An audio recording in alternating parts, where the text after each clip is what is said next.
libro de Hannah Arendt. Hola Eduardo. Hola, ¿cómo estás? Bien, ¿qué haces? Pues aquí en la Biblioteca Central de la Benemérita Universidad Autónoma de Puebla. Siempre es muy grato ver a los muchachos trabajando, profesores, porque al final de cuentas la Biblioteca Central de una universidad es el corazón mismo de la universidad. Porque cada vez menos, ¿eh? Cada vez menos, aunque aquí haya salas de cine y sillones para dormirse, pero independientemente de eso, uno hace un trabajo de investigación, llámese un ensayo, sobre todo una tesis de licenciatura, de maestría, de doctorado, y lo haces para que esa tesis, que es una contribución a la ciencia, termine aquí, en una biblioteca central. Y lo haces gracias a los libros que están acá. Claro. Y uno de los libros que vamos a tratar hoy es precisamente sobre la revolución. Nuestra intención no es dar algo erudito sobre Hannah Arendt y sobre la revolución, solamente conversar. Decía Sócrates, no presento un tratado de investigación, pienso y comparto lo que pienso a través del diálogo, porque supongo que otros tienen esos mismos problemas y esas mismas preguntas. Y lo único que hacemos es compartir las preguntas, que también nosotros nos hacemos, que en su momento se hizo Hannah, y abonar. La ventaja que tenemos nosotros sobre el tiempo de Hannah es que Hannah no veía las cosas que hoy vemos, porque el tiempo nos permitió esa ventaja. Y entonces el pensamiento de Hannah Arendt traerlo a una realidad que la propia Hannah, digamos que exploró, pero bajo los contextos actuales vemos cuál fue la limpieza de su mirada, la proyección de su análisis, y pues podemos encontrar sus textos, sus pensamientos, y encontrarnos a nosotros mismos en esos textos y en esos pensamientos. Concretamente, ¿qué vamos a hacer hoy? Vamos a trabajar el último capítulo, al menos un indicio del último capítulo, que es la tradición revolucionaria y su tesoro perdido. Y entonces Hannah, en ese último capítulo, dice: el hecho de no haber sabido incorporar la revolución americana a la tradición revolucionaria se ha vuelto como un boomerang contra la política exterior de Estados Unidos. A lo largo de todo el capítulo, Hannah va a mantener la hipótesis de que América nació a partir de una revolución, y que toda la política exterior de América se entiende, y cuando digo de América me refiero a Estados Unidos, toda la política exterior de Estados Unidos se entiende en virtud de la negación de este pecado original, por decirlo de alguna manera, la negación de que ellos comienzan con una revolución. Y en efecto, porque la revolución nos pone en contacto con algo nuevo, absolutamente nuevo, pero que tiene, no por ser nuevo, tiene deudas con el pasado. Es la hipótesis de Tocqueville, y las raíces en el antiguo régimen de la revolución, y las raíces de esto están en el propio Maquiavelo. Un mutamento deja siempre puesta la base para la construcción de otra cosa. Nacen con una revolución, y toda la política exterior norteamericana y buena parte de su política interna se entiende en virtud de esta negación del momento fundacional. Pero al mismo tiempo es una gran contradicción, porque es una negación del momento fundacional, pero también es una grandilocuencia, es una exaltación de este momento original. Es negación, ocultamiento, pero también exaltación de lo que en su momento fue el origen norteamericano, que fue a través de una revolución. ¿Y cuál es el afán mismo de negar la misma revolución? O sea, entendemos que es esto la negación de la misma revolución lo que hace que surja, o este afán, pero ¿cuál es el argumento para negarlo? Lo que sucede es que la revolución tiene dos elementos contradictorios y que forman parte de sí misma, y es algo que se explora muy bien en el texto, que es el momento de ruptura, el momento de creación a partir de la ruptura, pero también el momento de cimentación, de estabilidad a partir de lo que se rompe, a partir de lo que se quiebra. Y ese es justamente el por qué Norteamérica ha negado su origen revolucionario, porque le da prioridad a la estabilidad de la república.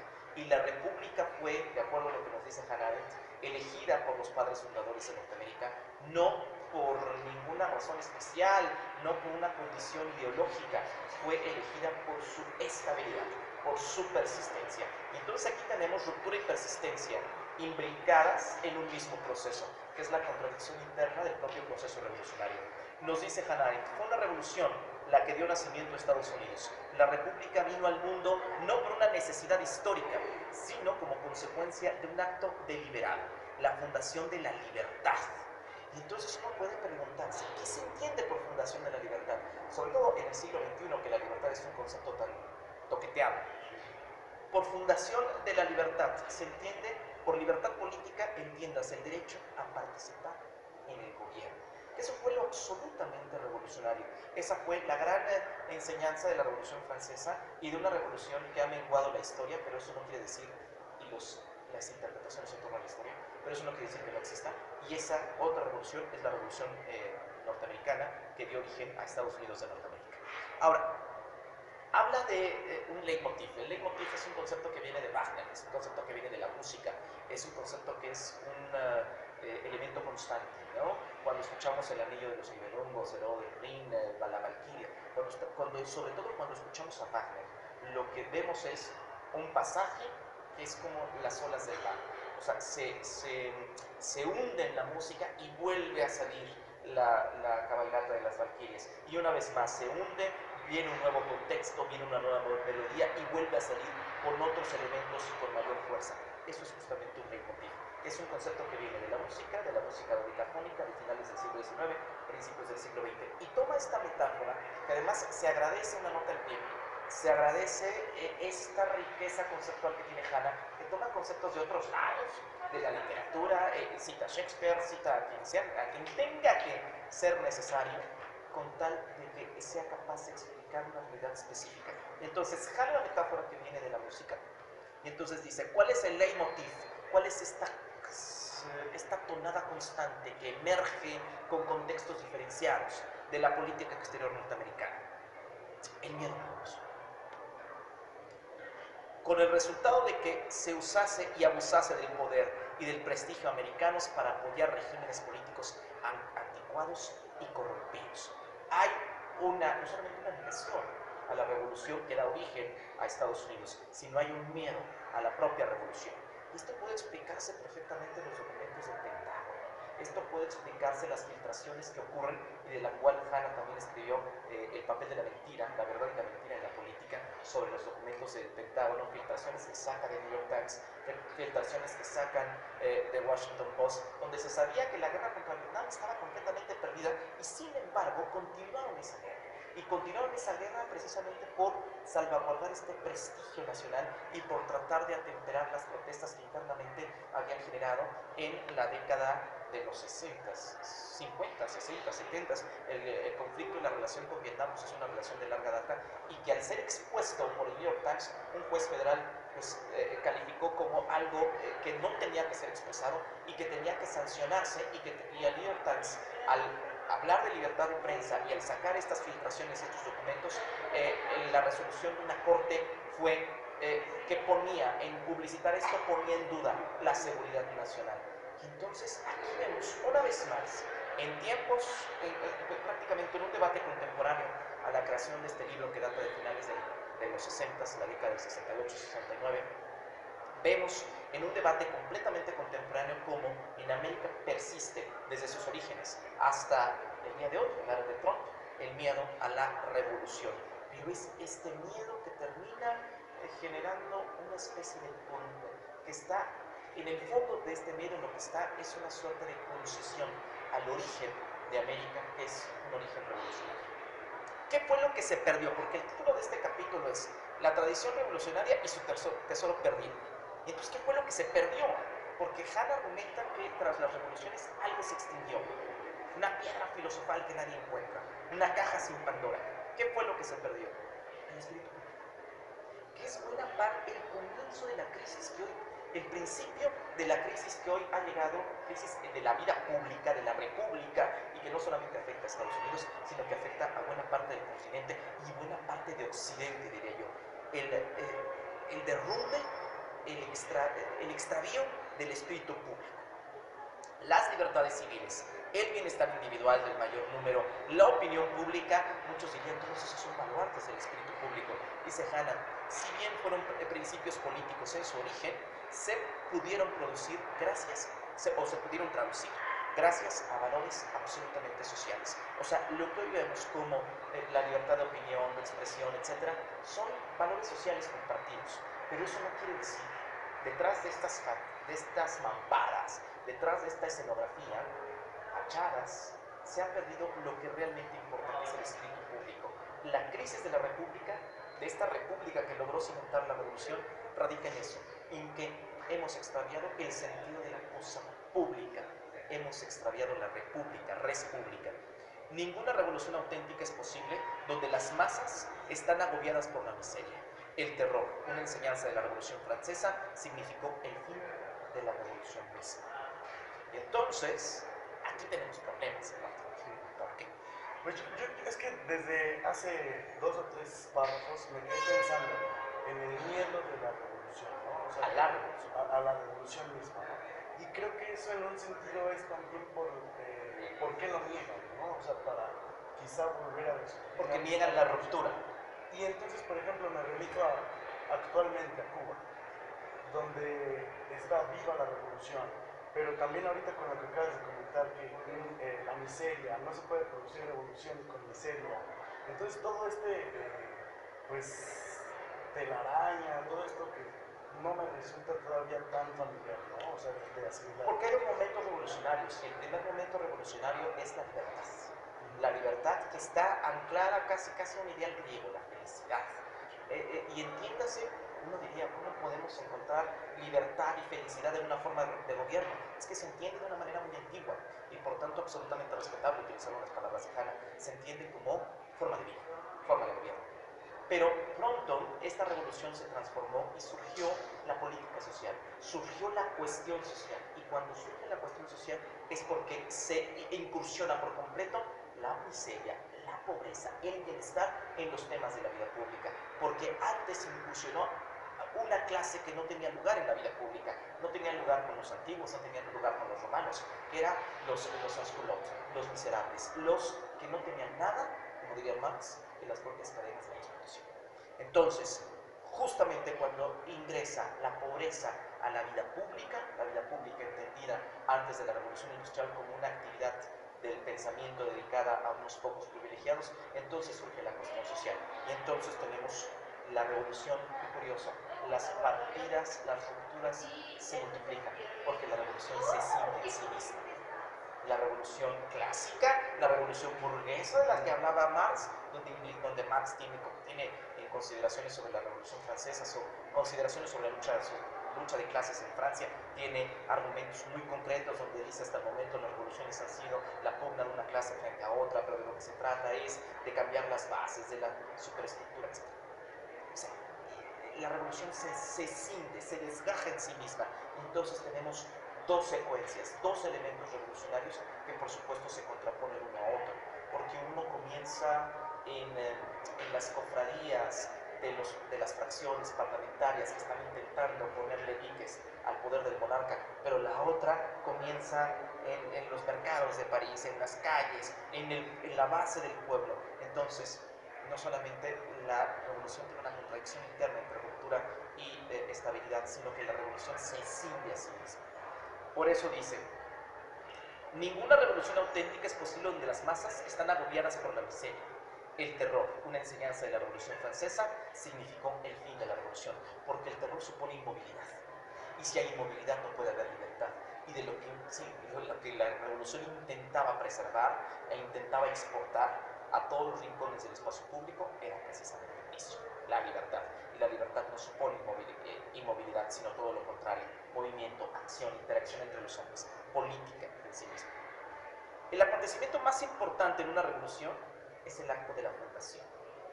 Proyectar una nueva forma de gobierno aunada a la preocupación por la estabilidad de la nueva estructura constituyen elementos contradictorios inherentes a toda mecánica revolucionaria, como ya lo estábamos advirtiendo. En ese contexto, la república fue la forma de gobierno predilecta por los revolucionarios, no por su carácter igualitario, sino por su durabilidad.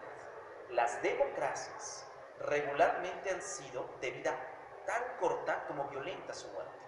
Lo único que puede frenar la imprudencia de la democracia es un cuerpo permanente. Y aquí habría que aclarar varias cosas, por lo menos una. Cuando hablan Jefferson, cuando hablan los padres fundadores, cuando tenían sus debates en torno a la Convención de Filadelfia, en torno a el surgimiento de la nación americana, cuando ellos generaban estas ideas, cuando ellos generaban estos debates, la democracia era una forma de gobierno, no una ideología. La democracia, el triunfo de la democracia supone la ruptura, una vez más estamos hablando de rupturas, el abandono, si no la ruptura, por lo menos el abandono de la democracia como forma de gobierno y su instauración absoluta como una ideología. Y sabemos concretamente que la democracia fue aborrecida. ¿Por qué? Porque pretendía que prevaleciera la opinión pública sobre el espíritu público. Y entonces esto es una suerte de tiranía y de un despotismo. La democracia para los padres fundadores fue una nueva forma de despotismo. La opinión pública rápidamente fue asociada con la tiranía. Todo esto ocurrió antes de que la democracia se convirtiera en una ideología. La aberración de los padres fundadores en la democracia descansaba en su esencia. Un gobierno inestable, desprovisto del espíritu público y gobernado por pasiones. Si Hannah viviera hoy en día, diría más que pasiones, emociones, unánimes.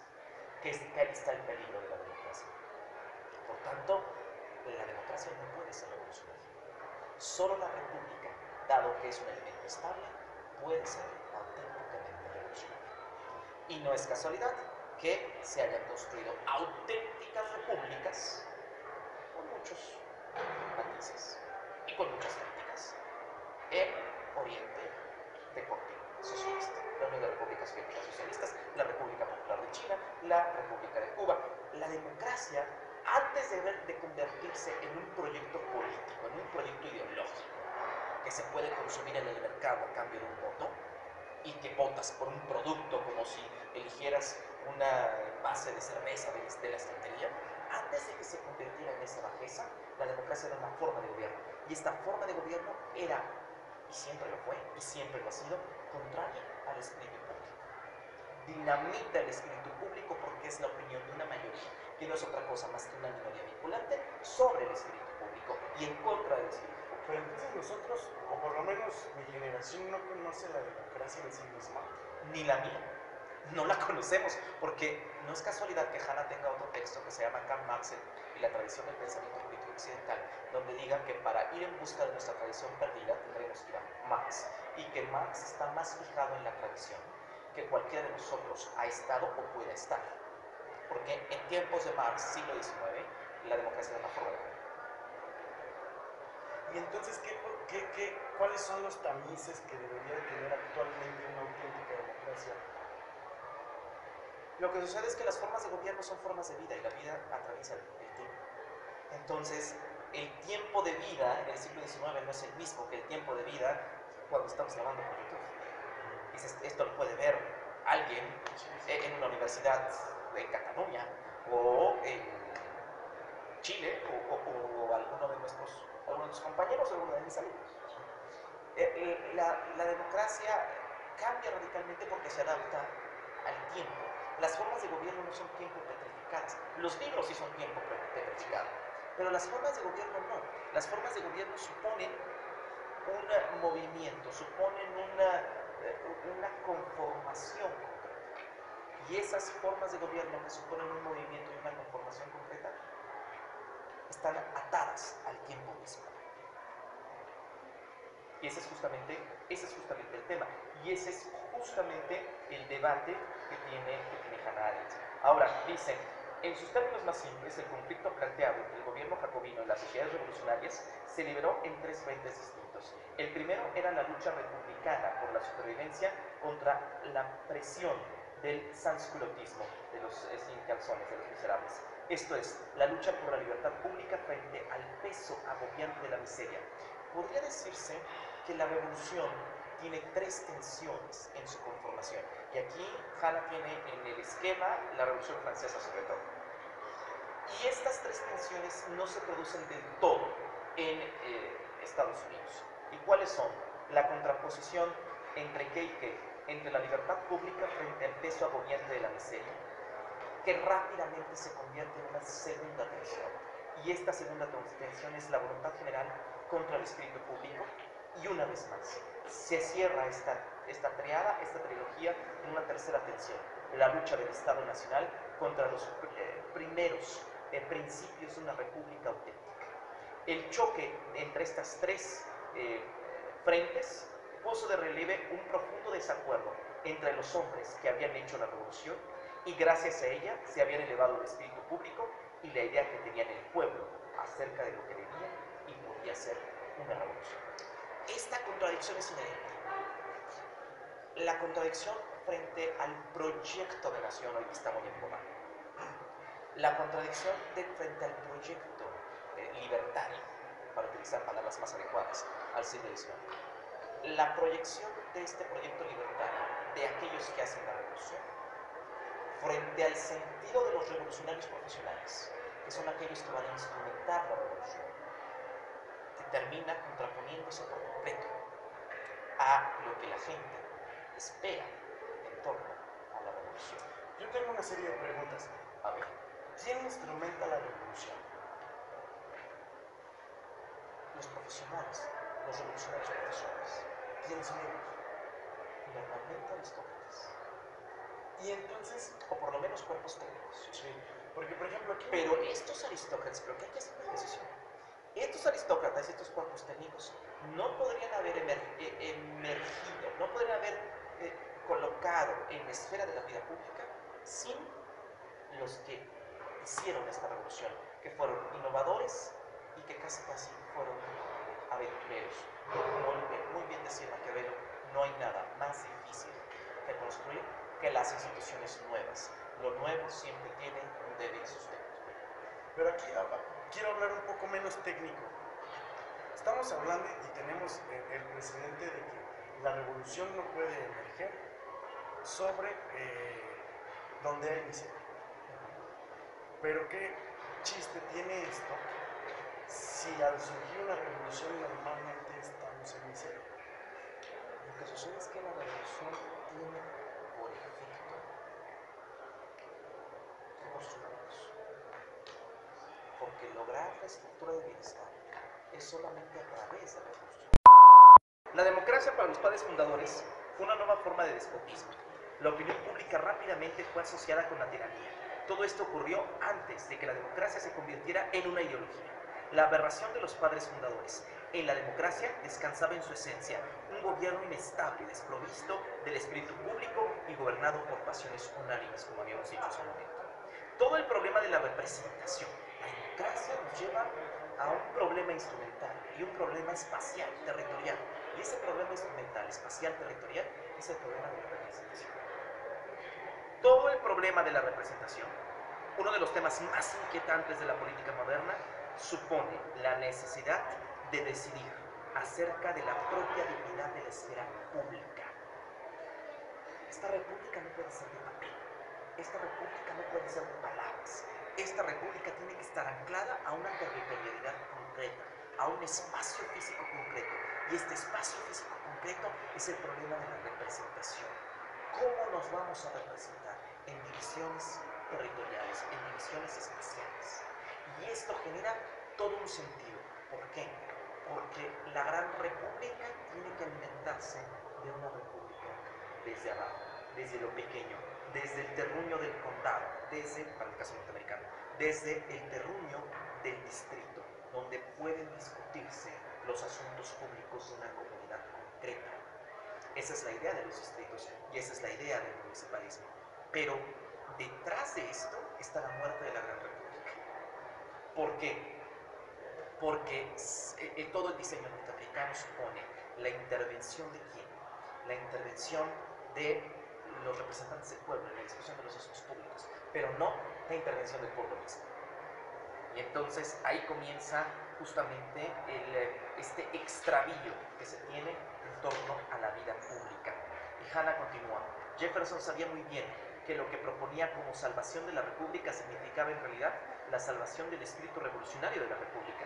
En virtud de la Constitución, los asuntos públicos de la nación habían sido transferidos a Washington y eran despachados por el gobierno federal, al que aún imaginaba Jefferson como el departamento exterior de la República, cuyos asuntos domésticos eran atendidos por los gobiernos de los estados.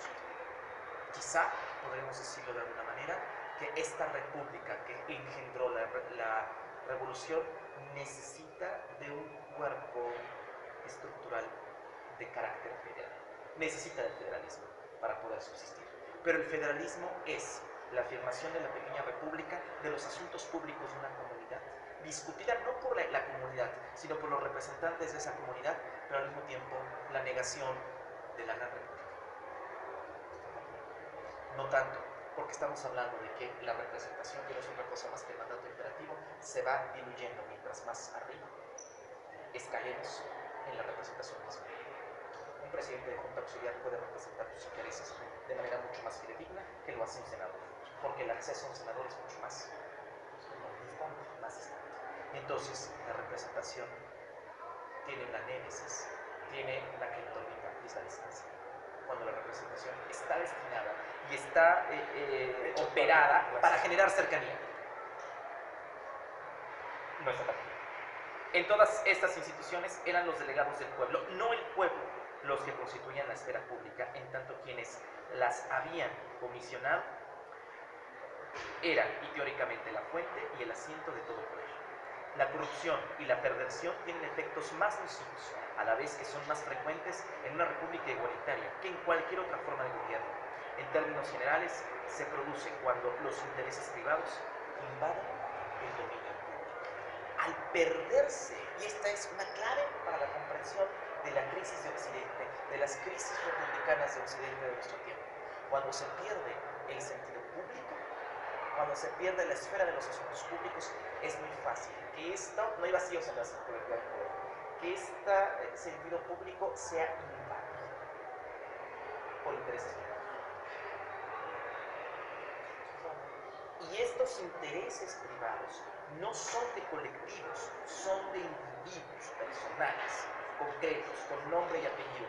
Y cuando lo privado, quizá la gran enseñanza, el gran descubridor del interés en los asuntos públicos que fue Aristóteles, cuando el interés privado se contrapone, se coloca por encima del interés público, ¿qué es lo que pasa? Es que actualmente creo que es lo único que hay. Una esfera pública, no una esfera pública política, ¿sí? Porque la política, o sea, queda claro, se ve en los espacios, en un mundo y en un espacio público. La mirada de Hanna es muy particular y es muy precisa. Dice, la corrupción y la perversión tienen efectos más nocivos, a la vez que son más frecuentes en una república igualitaria que en cualquier otra forma de gobierno. Me parece que esto lo escribían bien, o sea, Pero no fue en el 68-69. La idea de Hanna es que la república tiende a la corrupción más que cualquier otra forma de gobierno. No porque en sí, al interior de la república existe una tendencia, sino por otra cosa interesante. Porque no hay espíritu público que sustenta la república. Y entonces es una caja vacía, que se llena de un contenido extraño a su forma, el interés privado. Y no contestaste. Aristóteles nos explicó desde principios de la tradición del pensamiento político que cuando las cosas privadas se colocan por encima de las cosas públicas son formas corrompidas de vida. Jefferson se dio cuenta de que el peligro mortal para la república consistía en que la Constitución había dado todo el poder a los ciudadanos, sin darles la oportunidad de ser republicanos o de actuar como ciudadanos. El peligro consistía en haber dado todo el poder al pueblo, a título privado, y en no haber establecido ningún espacio donde pudieran conducirse como ciudadanos. La república necesita de ciudadanos, pero la república no le brinda ningún espacio a estos pobladores para ejercer y para probar su ciudadanía. Y alguien, inducido por los comerciales del INE, por la propaganda del INE, diría participación. No, la participación no supone ninguna actividad real en la toma de decisiones públicas, porque el votante elige, no decide. Si la república misma no tiene sustento, lo que la sustentaría... La república en sí misma tiene sustento. No, lo que la crea y lo que la catapulta es la revolución. La república en sí misma sí tiene sustento, pero no cuando surge después de las revoluciones burguesas o después de las revoluciones proletarias, porque la revolución, al momento de solidificarse en instituciones, acabó con el interés público, con la vida pública en sí misma, vida pública como vida política. Y por eso, una de las grandes intuiciones de Marx, siglo y cuarto antes de esto, 1848, en el manifiesto del Partido Comunista fue que los estados se convirtieron en juntas que administran los intereses de la clase burguesa. Juntas administrativas, que no son formas de gobierno, porque la administración no supone ningún gobierno. Pero es que entonces estamos en una especie de limbo. Sí, porque una cosa sustenta a la misma cosa que no lo tiene, ¿me explico? O sea, quiero decir que si algo le dio origen a esta conformación de instituciones, tiene un propio fundamento. Pero entonces la misma revolución pierde sentido al no buscar el valor que la catapulta a la misma. Las estructuras republicanas son árboles sin raíces. Sin el fundamento del sentido público. Entonces, ¿qué es lo que tenemos si no hay ese espíritu público? Intereses privados. Pero donde hay interés, incluso los teóricos del derecho, los filósofos del derecho que llevan, ni siquiera puede haber auténtica justicia. Kant, metafísica de las costumbres. Porque el interés no supone justicia, sino la cancelación de la misma. Y bueno, sigue con el tema de Jefferson. Estas pequeñas repúblicas, los distritos, los condados, constituirían la espina dorsal de la Gran República. De otra forma, nunca podría realizarse el principio del gobierno republicano, con el cual el gobierno de los Estados Unidos solo sería republicano de nombre. El sistema de distritos no significó fortalecer el poder de la mayoría, sino el de cada uno dentro de los límites de su competencia, solo mediante la división de la mayoría en asambleas, donde cada cual pueda contar y ser estimado, seremos tan republicanos como puede serlo una gran sociedad. Entonces aquí lo que tenemos, y cita concretamente a Jefferson en la siguiente idea: las repúblicas elementales de los distritos, las repúblicas de los condados, las repúblicas de los estados y las repúblicas de la Unión formarán una gradación escalonada de autoridades, todas las cuales reposarían sobre la ley, gozarían por delegación de una parte de los poderes y constituirían un auténtico sistema de pesos y contrapesos fundamentales para el gobierno. Y es aquí cuando esta gradación escalonada, de arriba hacia abajo, de abajo hacia arriba, que intenta la idea del terruño, de la cercanía, a partir de distritos, primero condados, distritos, estados, la unión en sí misma, la unión de los estados en una federación. Esta gradación escalonada intenta generar estructuras de cercanía, pero al mismo tiempo niega la cercanía misma, porque la representación supone distorsión. Mientras más alto estés en la escala representativa, mayor distorsión de los intereses originarios con respecto a las decisiones que son tomadas por esa cúpula representativa. Y ahí arrojaron ríos de tinta Michels y todo lo que es la teoría elitocrática de la democracia, Michels, Pareto, en fin, arrojaron ríos de tinta en relación a que las élites quiebran la estructura democrática, la ley de hierro de la oligarquía. Donde hay organización, hay oligarquía y por tanto no habrá auténticos vestigios de democracia. Pero esto también es apoyado por el diseño constitucional, que al final de cuentas genera una serie de influencias nulas y recíprocas a ras de suelo de los territorios para generar estructuras de gobierno republicanas. La pregunta es, ¿funcionan estas estructuras? Si alguna vez lo hicieron, pues lo dejaron de hacer hace mucho tiempo. Nuestra generación vivió esta decadencia como ninguna otra. Y las generaciones posteriores ni siquiera han visto algunos signos de funcionamiento de estas estructuras. Y si estas no funcionan, o por lo menos no los hemos visto, no hace falta generar un retorno a algún origen. Desde luego, pero estamos en un limbo, estamos en una etapa de gran transformación donde el retorno a un origen no se produce por decreto o por voluntad, sino por el propio peso de las estructuras. No obstante, dice Hanna, hay un punto sobre el que Jefferson se mostró curiosamente silencioso: el problema de cuáles debían ser las funciones específicas de estas pequeñas repúblicas elementales. Si el fin último de la revolución era la libertad y la constitución de un espacio público donde pudiera manifestarse la libertad, la Constitutio Libertatis, entonces las repúblicas elementales de los distritos, el único lugar tangible donde cada uno podía ser libre, constituía realmente el fin de la Gran República, cuyo principal propósito en los asuntos domésticos debería ser poner a disposición del pueblo tales lugares de libertad y revolución. La República hoy es un tropo sin una entelequia discursiva, sujeta a la demagogia. La intuición de Aristóteles es maravillosa. Sujeta a la demagogia, sujeta a las pasiones, a los intereses de una fracción que siempre será una minoría. Porque ha triunfado la democracia no como forma de gobierno, o mejor dicho, como forma de gobierno y como ideología. Como una forma de vida que no es otra cosa más que el despotismo de las opiniones, de las emociones de una minoría sobre esto. Siempre tengo problemas de hablar sobre la revolución misma porque no quisiera solamente comprender, ¿no? Porque me genera mucho conflicto. Ese mismo conflicto fue el que motivó la escritura de este texto y quizá por eso Hannah dice, la historia de la revolución es una historia triste y extraña a la que nos queda por ver. Sobre la revolución, Hannah Arendt, al menos una parte sustantiva de la parte final. La invitación siempre es a la lectura en un espacio de libros, En un espacio público. un espacio público. Lo que tenemos en la vida pública es proselitismo. Y la política, la acción entre personas, se ve con sospecha. Y no solamente se ve con sospecha, se ve mal vista. Me sentí en el Ministerio del Tiempo cuando llega Felipe III. A las indias. Y teníamos así.